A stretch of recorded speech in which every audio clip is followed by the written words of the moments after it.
The following podcast contains language that may not be appropriate for all listeners. So I come here to San Quentin, and it's like the most intimidating place in the world, right? You get to prison, and like it's scary. It's, you know, like you've only seen it in movies, and like I'm walking into reception, and it's so loud. People are just yelling and screaming, and this one guy's like, "Hey, that's him!" And I'm like, "What the fuck? Like, no way! Like, just someone like know me?" And they're like, "Hey, that's that motherfucker that killed Ray Ray." And then someone else yells, "Oh, he killed Ray Ray? Hey, that motherfucker's here. He killed Ray Ray." I'm like, I don't know who Ray Ray is. Who's Ray Ray? Like, and so like I'm like walking to my son. I'm like, oh, this can't get any worse. I'm like, oh hell yeah, Ken. He hasn't even met his cellie yet. And then standing there in front of the door, like I hadn't even seen him because the light was off there, is my cellie, and he's like 6 feet tall, like just wide, and like the light in there, like it strobes, like it was broken. So like I would catch like glimpses of him, like, and he's just like this beard that goes down to like his belly, and like he's got like his where he's from like tattooed on his stomach, and like wizards and dragons, like all like the classic like white boy tattoos, you know what I mean? And like Raiders from back like when they were like in LA, you know what I mean? Like super like old school, like it's like his 5th term, and he's got like all of like 4 teeth in his mouth, and we can only wear our boxers, so he's like just in his white shorts and his sandals. I was like, so you in here by yourself? And he's like, yeah, killed my last cellie. And I was like, oh my God. so awful. And then he's like, no, I'm just kidding. Come here. And he like picks me up and like puts me on my rack. And he's like, you like burritos? And like, he like makes me all this food. And the bottom line was like, really, he was just like some older gentleman that just hadn't had a cellie in like 4 months. And like, he was just so excited to have company. And he's like, oh, look at all this stuff I got. Like, and he's showing me like all these magazines. Like, isn't she hot? And like, oh yeah, like they snuck. And it turns out we both really like that movie, Step Brothers. And so we'd always like sit there and go like, boats and hoes, man. You're now tuned in to San Quentin's Ear Hustle from PRX's Radiotopia. I'm Earlonne Woods. I'm incarcerated at San Quentin State Prison in California. I'm Nigel Poor, a visual artist who volunteers at the prison. And together, we're going to take you inside.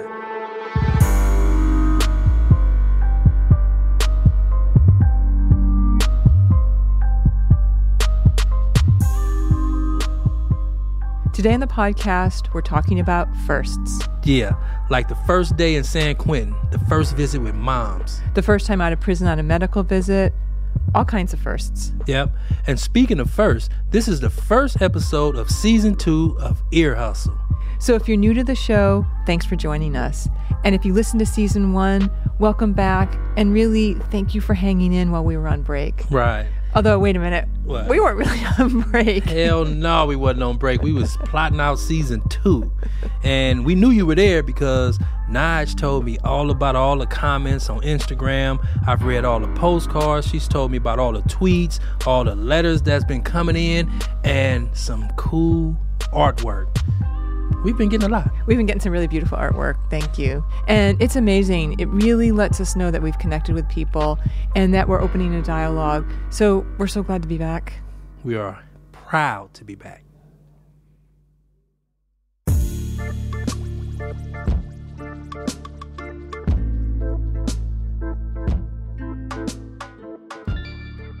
Talk to anyone here, from the guys on the main line to the volunteers and staff, and they all have a first story. Yeah, that's true. And some of them are like Shane's story at the top about his first day at San Quentin. And some involve family visits from mom.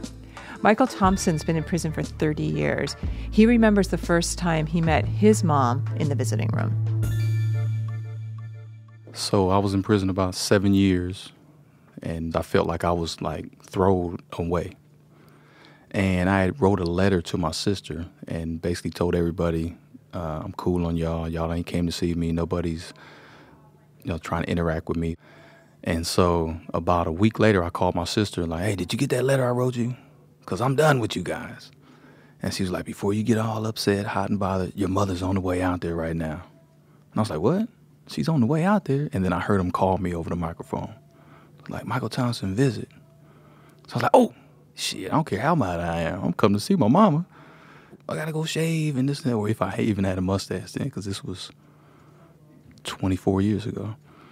And I went to the visit, and my mother was sitting there. And she's like, I didn't think he was gonna come out.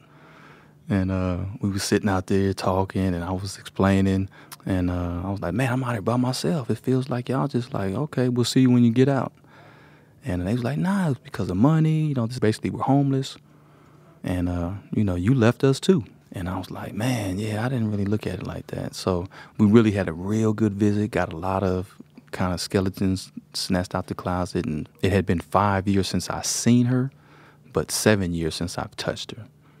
What was it like when the first time you hugged your mom? It kind of made me feel like connected, right? It like really brought me back to who I was before I came to jail, as opposed to this person that I had become. I hadn't smiled in like 5 years, so it was an awakening, almost like a recharging of my soul. All that anger and frustration and rage that I was feeling towards myself, my situation, it just like water on the bridge. Like, this is my mom right here. The world is blocked out. I don't care anything about, but and the time is going by like so fast. So we were out there from maybe 9:30 to 3, and it seemed like 5 minutes.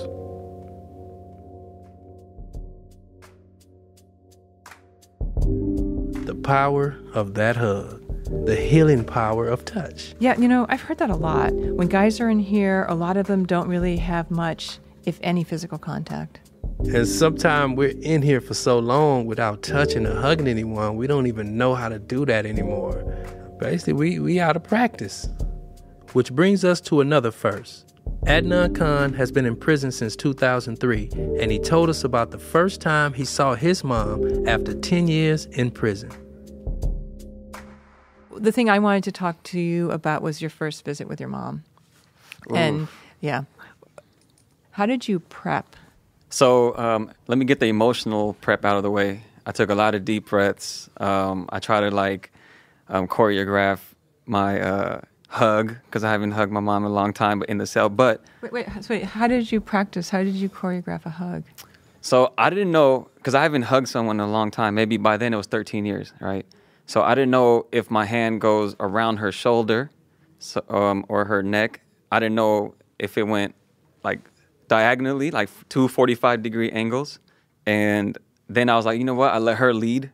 Like, this is your mom, right? This is my mom. And I don't know how to hug my mom. So I was nervous about that type of stuff. Did you actually practice hugging somebody else? No. Just like my cellie wasn't up for that. No, I did not. I just kind of like air hugged myself. And I didn't know exactly like, okay, what do you do? Up? Is it down? Is it sideways? So like, that's what I was nervous about. He had a lot to be nervous about after 10 years. That's a long time. And this is a longer story. And like Adnan's feelings about his mother, it's also complicated. Yeah, a lot of guys in here have complicated relationships with their families. Some guys don't want to go see their families. Some families don't want to go visit the guys, or they just too far away, or they just simply moved on with their lives.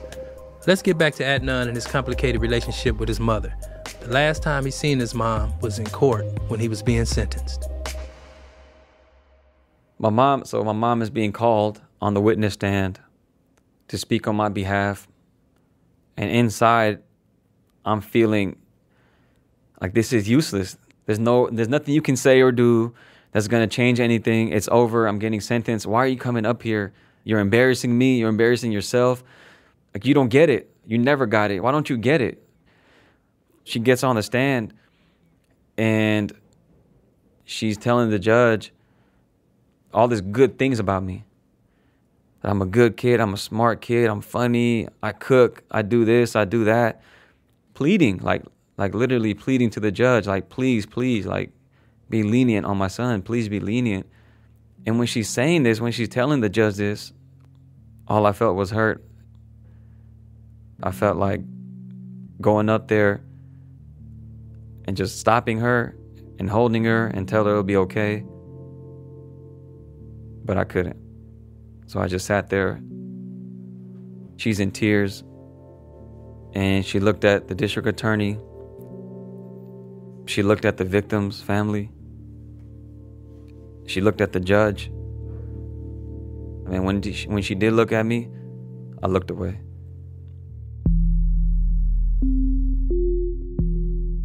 So Adnan was sentenced to 25 years to life, and he was sent to a level 4 maximum security prison.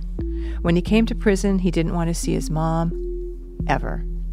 And 5 years into his sentence, he is surprised to hear over the loudspeaker, "Khan, you have a visit." It was his mom, and he refused to go see her.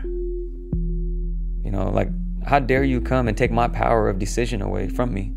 You haven't been there for me, and I'm going to show you. You're going to come on my terms and my terms only. 10 years later, Adnan's feelings about his mom had softened, and he finally agreed to a visit. We're going to hear about that visit, but before we get there, let's hear about another first experience here at San Quentin. My name is Rahsaan Thomas, and the first time I ran a marathon in San Quentin State Prison, I broke 2 records. I couldn't believe it when I first started coming to San Quentin, and there was a running club called the 1,000 Mile Club. Yeah. And they have volunteer coaches that come in from the outside, and there is an annual San Quentin Marathon.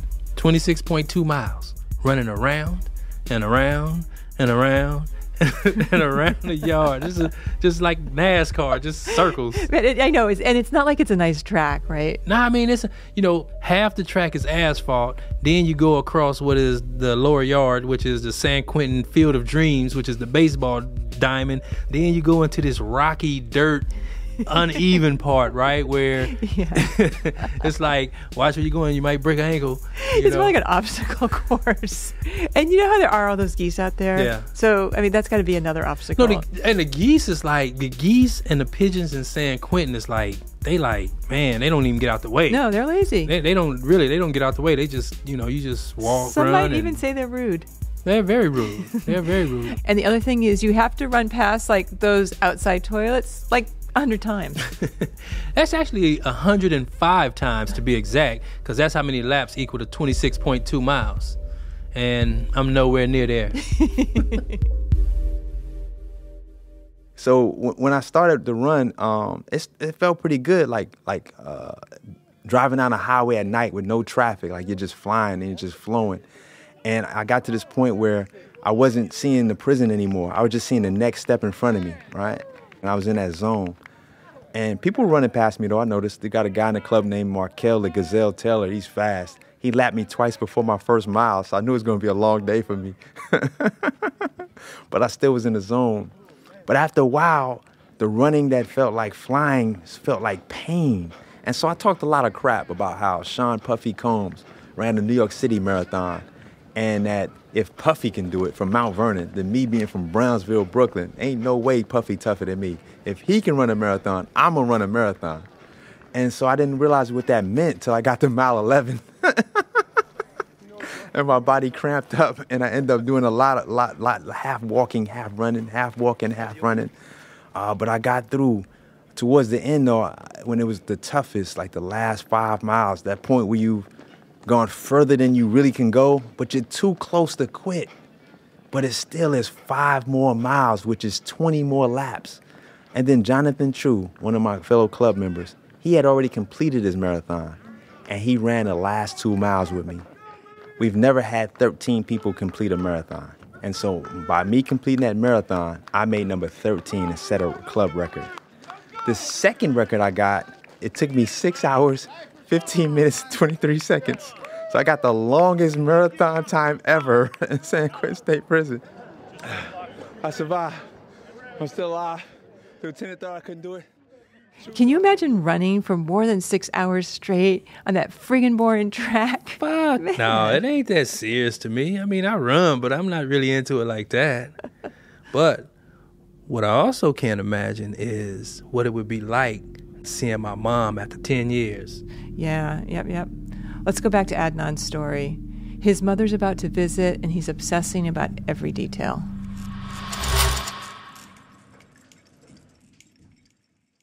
The night before, I got some brand new pants, a nice button-up shirt. I washed it, I cleaned it. I had brand new boots, and just to make sure I polish them one more time, I wait in line for the iron, and I want to be extra nice, extra crispy, extra creased up. My mom taught me how to always look good, look your best, And having that in my head, I want to make sure that my pants and my shirt are ironed perfectly. I go back to my cell holding my shirt with my thumb and my forefinger. I don't want to wrinkle it at all. And I hang it up and I put a plastic bag over it so there's no dust gets on it. I wake up in the morning, I make my shot of coffee, I play music, I do my normal routine. I clean the floor. While I'm drinking my coffee, I sit down, turn on the news, and about half hour before my visit is about to come, I put my clothes on, I'm clean. Even once I had my clothes on, it was very strategic way I sit down because I didn't want to wrinkle anything. So I sit down very carefully. I don't want to lean in too much or lean back on my bunk too much because that creates a lot of creases. So I just sit put like a mannequin, just sit there on the edge of my bunk for about half an hour until they call me for a visit. Khan, cell 219, you have a visit. And then like my heart dropped. My door opens, it buzzes open. So I walk to the visiting room. I don't know the procedures. I just know the outside door says visiting. And once you enter, I have no idea what the inside looks like. So I get in, I'm confused. I'm looking around, trying to read signs. So there's a guy who was in front of me. I kind of just followed him. And then he put his ID in like a little slot. So I put my ID in there. I got my final pat down. The CO says, go ahead, go through your door, enjoy your visit. Definitely, my legs are shaking. My legs are weak. And as soon as I came through the door, like about 5 feet in front of the door, there was my mom just standing there.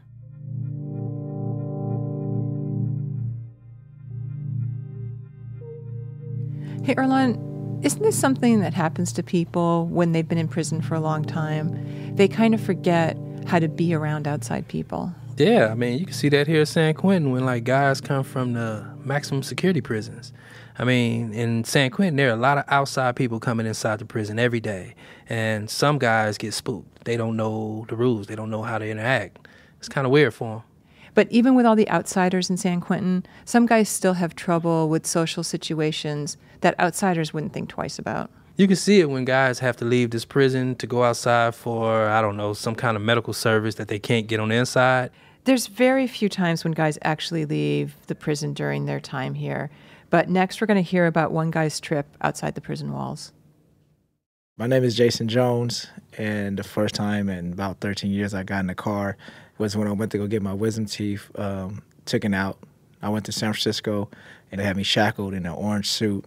And as I'm looking at the scenery and I'm watching everybody drive, it's like tripping me out because everybody's driving crazy. The cop literally hit the brakes a couple times as he was getting close to the cars and stuff like that. And I would just going through these anxiety attacks in the back of the car. And when I finally got into the city, I didn't realize that it was going to be so many people down there. And I thought we was going to go through the back where we can just like sneak in through the back. But no, we parked right on the street, parallel parking into the curb. And there was the dentist office right between like a clothing store and a restaurant. And right when I got out, it was people running, jogging, riding bikes on their phones. And like they see me, but they didn't see me. And like it was completely shocking to me because it was the first time in a long time I was around so many people that was just moving at a fast pace, and it wasn't like no riot or nothing like that. I didn't know how to take it. I wasn't prepared for that. I was overwhelmed. And so like I started like breathing heavy and everything. The cop asked me if I was all right. I was like, nah, I'm not really all right. And then he had to like tell everybody to stop before they can escort me in because I was just like having an anxiety attack. Were you shocked that that was your response? I was very shocked because I thought, the interaction that I had in prison with outside people, that I was like more social. But yeah, it showed me I have a lot more work to do, and I'm a lot more institutionalized than I thought I was.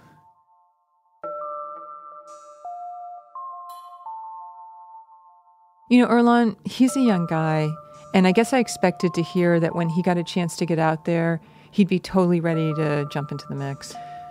I'll say this. The first time I went out, I was good. Wait, when did you go out? I went out a couple of years ago for a shoulder x-ray, and we was in a party bus, so it was cool. It was like, it was cool. It was open space. But the second time I went, they took me in like a little van, and it was like a tuna can inside of a tuna can. It was like a can inside of a van. What do you mean you were like in a cage? I was in a cage. So it was like kind of claustrophobic.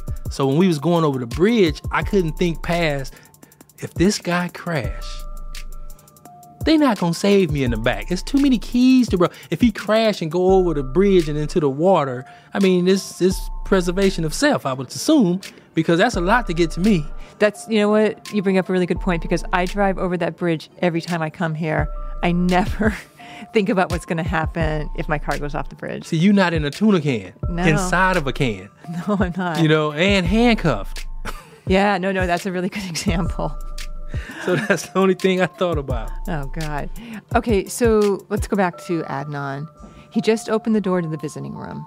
Yeah, and usually it's so chaotic, you have to look for your visitor. It's like, where's Waldo?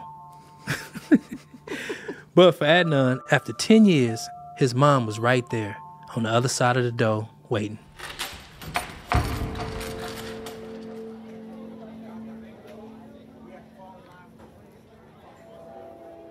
Her hair was done nice. She still looked youthful, and her face was light-skinned, right? And that's something like in my family, my mom was like always the lightest one, that light skin. So that's one of the first things I noticed, that her face was bright. It stood out. Her skin stood out, and she just smiled. And when she smiled, I came up to her. I kind of gave her a side hug, but she grabbed me with both arms, and that hug was uncomfortable for me, because I felt her squeezing me more, and she didn't want to kind of let go. And I'm trying to pry her off of me, but be respectful at the same time. So I kind of hug her with one side of my body and one arm. And when she tightens up a little bit, I kind of pull back, and I'm trying to pry her off of me. And then I was like, come on, let's go sit down. And there was literally not a seat available except for the kids section.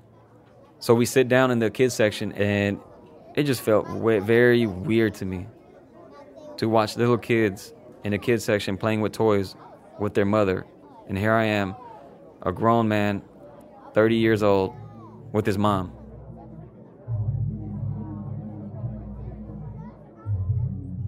We started off with a lot of small talk.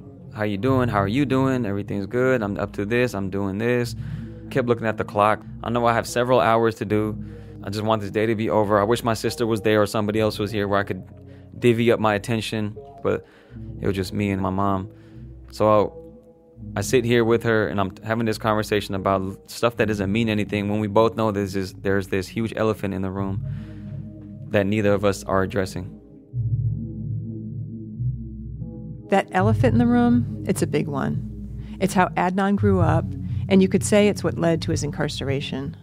Adnan had family problems from a very young age. Basically, his mom and dad divorced when he was 8.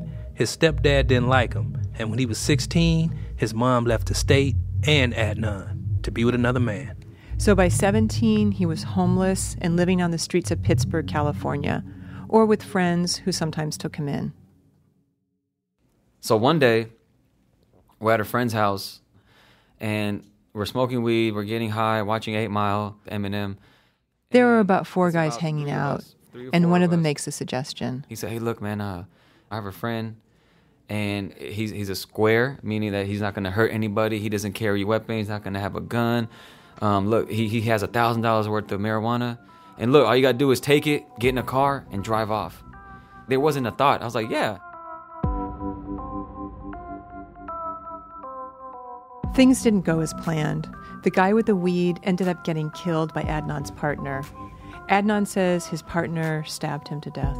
So Adnan went from living on the streets to being a juvenile lifer, serving 25 years to life for robbery murder.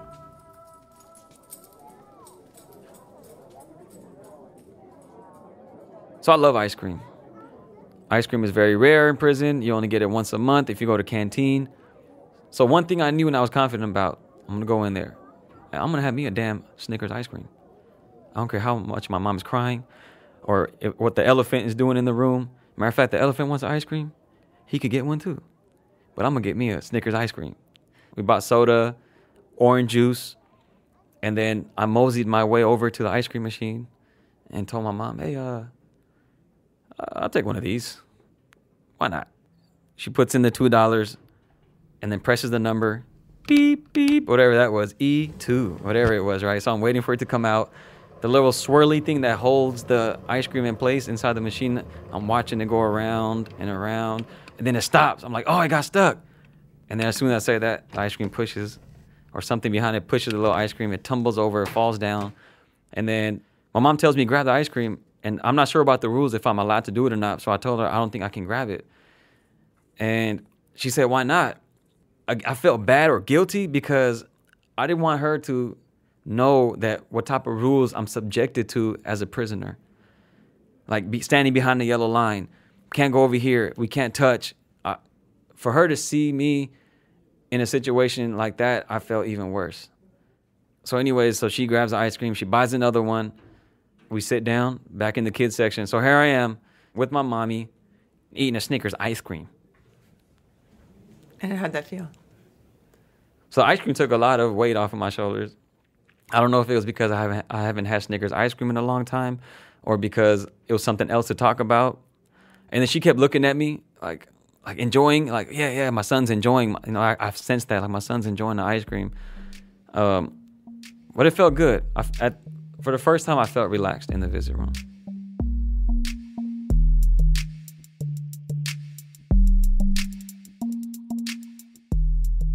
Hey, Earlonne, earlier we were talking about touch and how powerful and necessary that is for pretty much any kind of relationship. Right. But there's also food. And so much bonding in life happens over food. So many memories of happier times must have come back to Adnan with that ice cream. Yeah.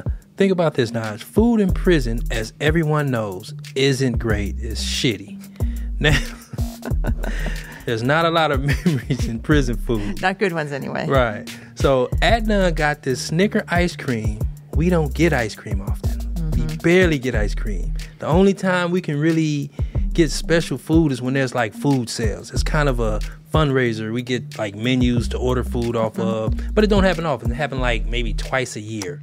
Yeah, and they raise money for different charitable organizations. And guys who have money, that's where they can spend some of it. We now have a first food story from Antwan Williams.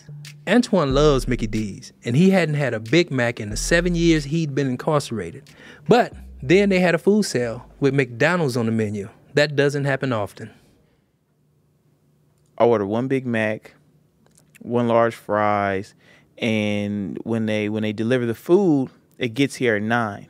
So around 8:50, I'm waiting, my shoes on, I got my little bag, I got my ID to make sure that I don't have no problems.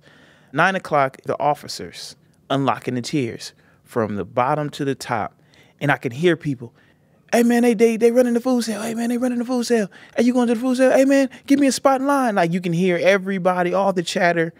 They got to my tier, they opened that bar, it was almost like the Kentucky Derby, the way people were shooting out them damn sales, and I was one of them. I got to the lower yard, and it had to be at least 200 guys in line. So I sat in line for almost 2 hours. And I'm thinking I'm going to receive this nice warm bag where the bag was ice cold. I didn't even give a damn. I shot back up to West Block. I set my ass right on that tier, had my feet dangling off the 5th tier like it was a romantic setting.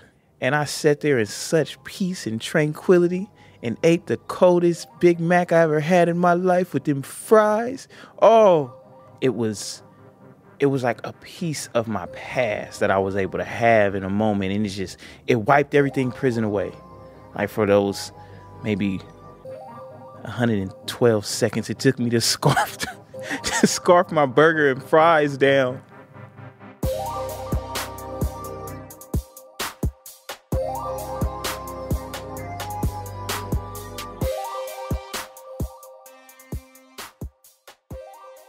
And how long did that relaxed feeling last? That relaxed feeling didn't last too long, because soon after, my mom asked me a question about spirituality. And she says that, like, she's struggling with her spirituality because I'm still in prison. And why is this happening to me? Why is it difficult for her to make all 5 of her prayers? Why is it difficult for her to get up in the morning? Why is it difficult for her to make a prayer at night before she goes to sleep? And she's actually asking questions, like she wants a solution from me. I found it difficult to give her an answer. And I felt horrible about that.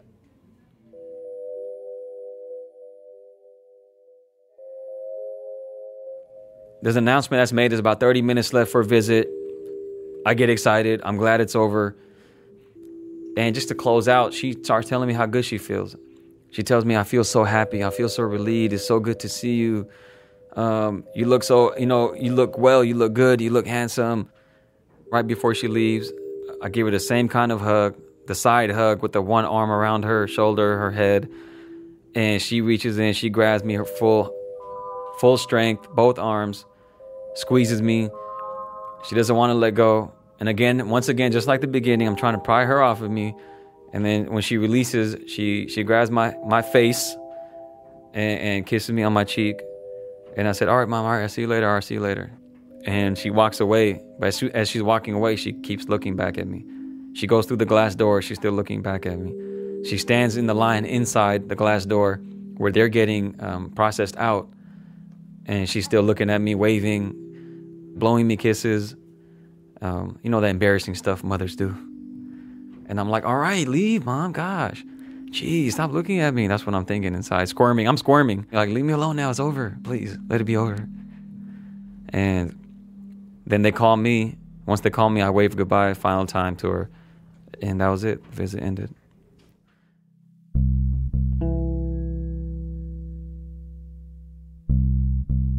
It's been 3 years since that visit with my mom. And today, my relationship with my mom is a lot better. And she's really meeting me where I'm at. She's being patient with me. She's letting me do my time. But she does always wants to see me. But how do you really feel about it? Because that sounds like a very pat answer. Like, okay, now it's better. But is it really? It's better than it was. I tell myself it won't be perfectly back to normal until I get out. But I don't think that's the case either. I feel like, and I hate to say this, but I feel like I'm going to have this distance with my mom for a very long time, whether I'm in prison or not.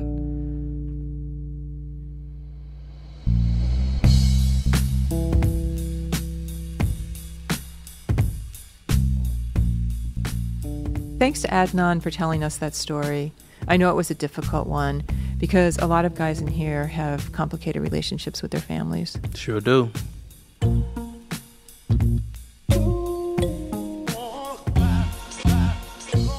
Now, before we go, we're going to hear just one more San Quentin first after this short break. Stay with us.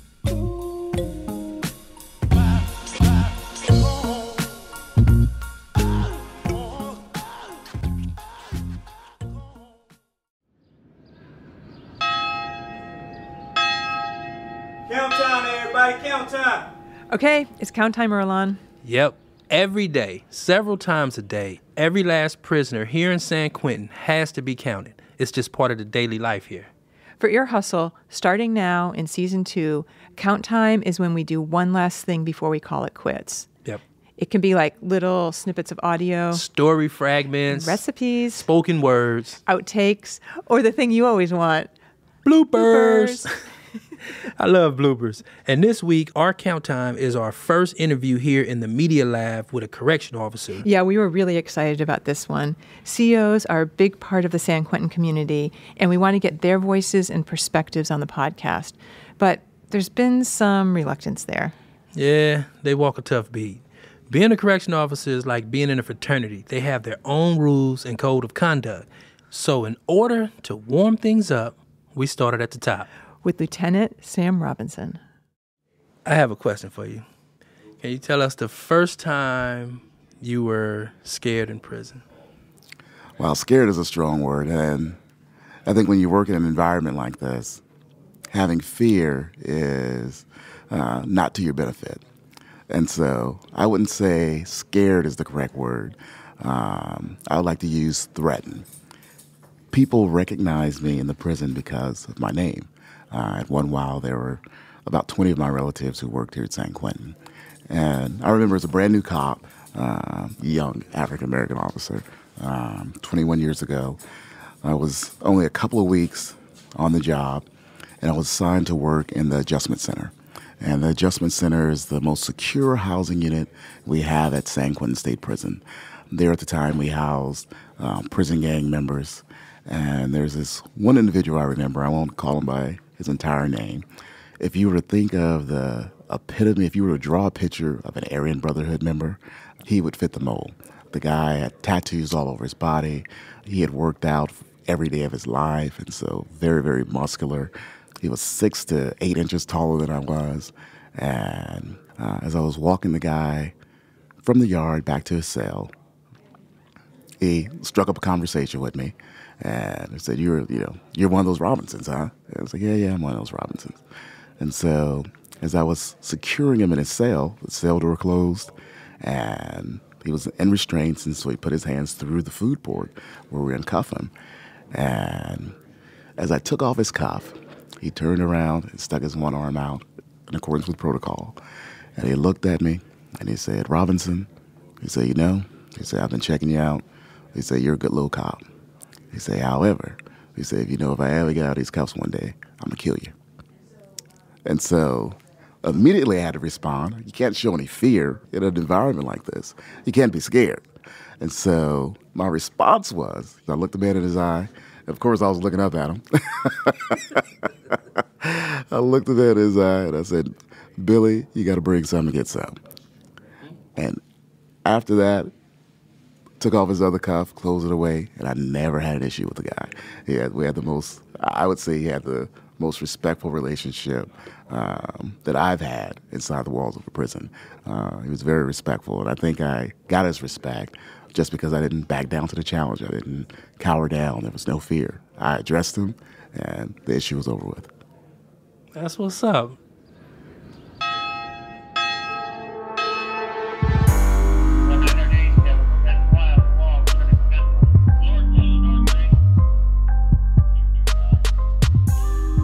Thanks to Shane, Michael, Rahsaan, Antwan, and Jason for sharing their first stories with us. Hey, E, how's it feel to be back? Shit, it feels great, to be back hanging out with the listeners again, and this is our first episode of our new season, and we got a bunch of interesting, cool, profound, thought-provoking, we got some great stories coming up for you. I can't wait. Ear Hustle is produced by myself, Earlonne Woods, and Pat Mesiti-Miller, who also comes in to lead the sound production team. This episode included music by Antwan Williams, David Jossi, J.B. Burton, and Dwight Krisman. Our story editor is Curtis Fox, and our executive producer for Radiotopia is Julie Shapiro. We also want to thank Warden Ron Davis, and every episode has to be approved by this guy here. I am Lieutenant Sam Robinson, the Public Information Officer at San Quentin State Prison, and I approve this story. Next time on Ear Hustle, another first. This is the first time we're going to be featuring a woman on the podcast. As we continue this, that's how I will always refer to the individual, is my trafficker. I was 11 years old, and there was an intention when he learned my routes. He's a predator. Ear Hustle is a proud member of Radiotopia from PRX, a collection of the best podcasts around. Hear more at radiotopia.fm. If you want to learn more about us, please go to our website, earhustlesq.com, where you can also sign up for our newsletter. Yeah, sign up for that newsletter. Mm-hmm. Even though I can't do this from prison because we're not allowed to have internet access, you can. You can follow us on Instagram, Twitter, and Facebook at earhustlesq. I'm Earlonne Woods. And I'm Nigel Poor. Thanks for listening. Do you remember how she smelled? I do. She smelled like lavender. Radiotopia.